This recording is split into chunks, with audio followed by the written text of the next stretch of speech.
What do you think of when I say the word breakfast? You're probably thinking eggs and eggs. Cereals, donut, coffee nut. Those are all the things you're thinking of, right? Eggs. But in the 8th century, breakfast was nothing way beyond what breakfast would be. The concept of breakfast in the 8th century is very different, especially for the person. Yes, the occasional house in the 8th century did have breakfast. Usually that was in a social setting. Then it was a special motion, and yes, you would bring all those out, but the man is not in that situation. He just wants to get his full to get him through the morning until he gets those concept. So we're all set around that concept.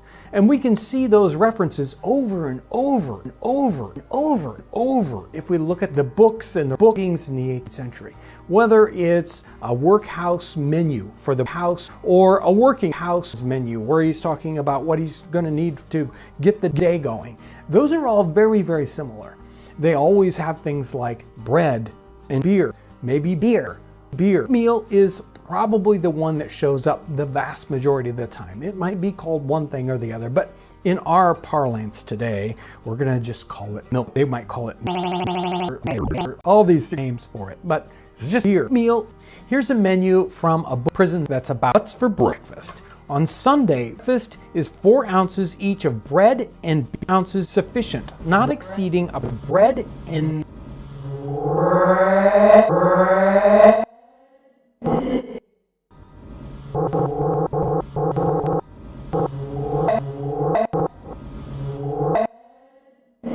milk porridge with others, posset with or bread and bread. We've covered working bread, people in prisons or hospitals or workhouses, or prisons or those kinds of people and rich people in the 8th century. What are they eating for prisons? Now we do have social settings where they talk about these amazing breakfast, eggs, bacon, and all that stuff. But most of the time they're just eating sauce and good stuff. But example is William Byrd III's diary in the early 8th century. He's in Virginia, and he talks about having fist, and almost always it is simply boiled oil. That's what he says, boiled oil. Now, he might just mean milk, like a milk, or he might actually mean a milk along, basically milk again. Here we have the breakfast of the late Duke of Bridge, an abstemious bridge, but his breakfast was a mess of milk.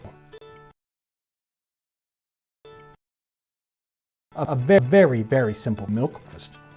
Benjamin's also mentioned this classic breakfast of bread, cheese, and cereals. Sounds good just right there, doesn't it?